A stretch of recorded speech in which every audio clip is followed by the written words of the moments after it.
Welcome to our posts. Today we will see stories of r/malicious compliance. You can't continue working from home because you go idle in chat too often. As part of the plan to return to office post-COVID, my company has done a lot of redesignating of who can permanently work from home, who can hybrid, etc. I really wanted to work from home full-time. I hate the office with a burning passion. It's distracting, it's a long commute, there's no benefit to being there, so on and so forth. I'd just rather be at home. Well, when we thought May was going to go back to office time, they started giving out the new designations. I got designated as in office full time.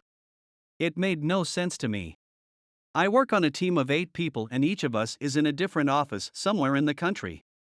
I've literally never been to an in-person meeting or needed to do in-person work in 3 years at this company. Every single other person on my team got designated to work from home. So I brought it up with my boss and asked to work from home. When I started at this company and lived elsewhere, I got to work from home for 4 months before I moved, and the past 14 months during COVID have been at home, so 18/36 months at the company have been working from home. What I was told is that I go idle too often in chat to trust to work from home. Basically, we have a company-wide IM system that shows you as available, idle, or in a meeting. If you don't touch your keyboard for 5 minutes, you show as idle. So they've decided to use this as a measure for who is working and who isn't. The thing is, like many people in many types of jobs, I don't have crap to do for a full 8 hours every single day. The amount of work I have to do on a typical day takes 3 to 5 hours of actual attention. There simply isn't something to do all the time. My performance numbers actually went up working from home. By all objective KPI numbers, I'm a better worker at home. In fact, in the KPIs that I don't flat out lead the team in, I come in second. There isn't work to do that I'm neglecting or procrastinating. When something comes up, I simply do it until it's done or until I can't do anymore due to waiting on someone else, then stop. And I've done that method long enough that my work queue stays empty because I work to get my queue down to the point where when something comes up I can immediately address it and be done with it. But because I have other ways to spend my time in downtime instead of messing around online at my cube pretending to be working, meaning I show idle more often, I'm a worse worker apparently. I was told if it weren't for that they would let me work at home.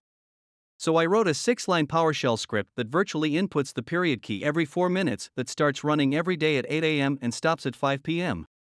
So now I literally never go idle. I do the same amount of work and still read books, watch TV, and play video games on the side. But I have a shiny green check next to my name all day. Because of COVID complications, they eventually said no going back until after Labor Day. I just had a meeting with my boss and he said over this time they've noticed I go idle a lot less than I used to, so they're changing my designation to work from home, all because of a little icon in some software. This concludes my TED Talk on why low to middle level managers are the dumbest, most useless do-nothing positions in all of corporate America. Next story. My neighbors wanted to call a professional to mark their property line. My parents agreed. This was a long time ago, but I remember it clearly. We moved into a community with tight space in between our house and our neighbors, and we didn't like them being able to see into our kitchen. We put up a bunch of plants, costing thousands, but my parents thought it would be worth it. A week later, my parents awoke to the plants completely chopped down. My father was furious and marched down to our neighbor's house. He told my father the plants were on his property line, therefore he had total right to take them down. He warned that if anything were to go on his property again, he would report us to the authorities immediately. Later that day, my father called the company that put in the plants, and with the warranty, we could have them replanted next week for no charge.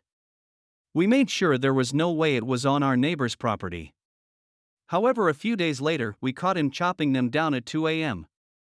We called the police upon obstruction of property, and after a chat with my neighbor, he decided to call a professional and mark his property line. My father agreed.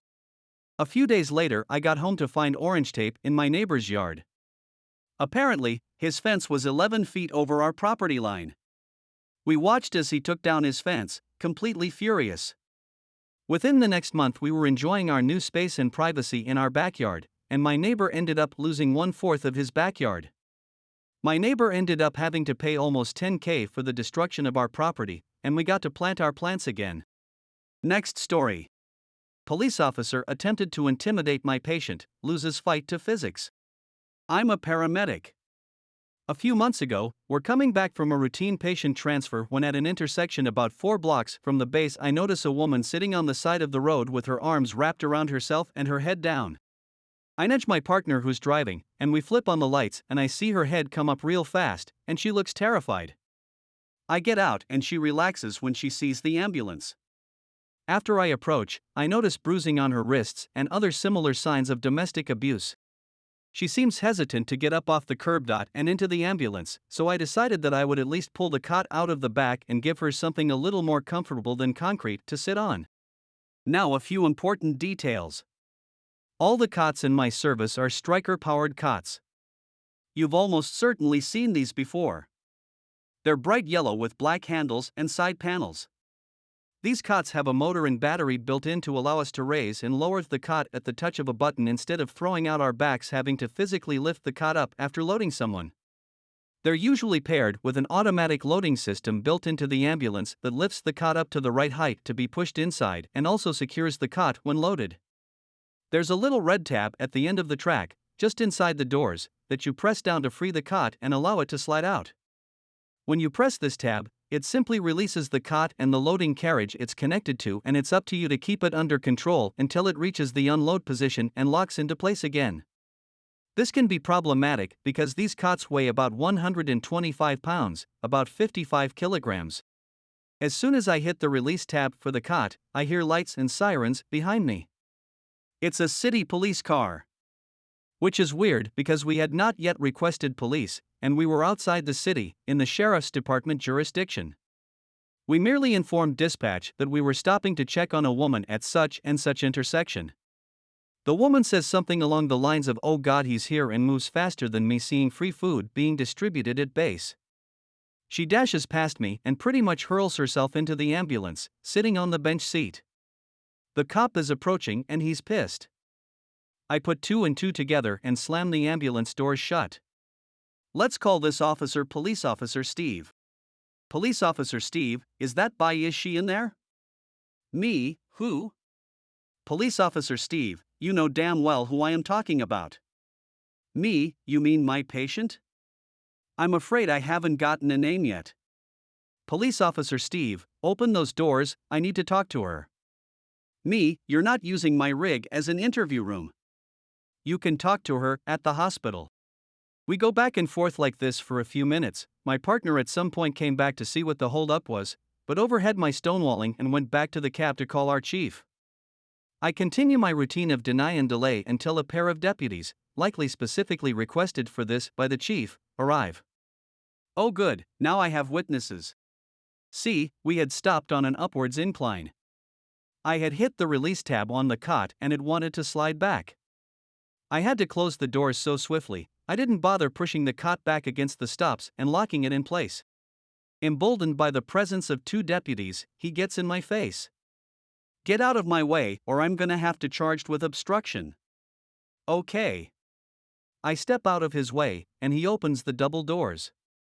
Between the cot, the monitor, and the jump bag, I'd say there was probably close to 160 pounds contained by those doors. All of which comes barreling out and hits Police Officer Steve square in the chest.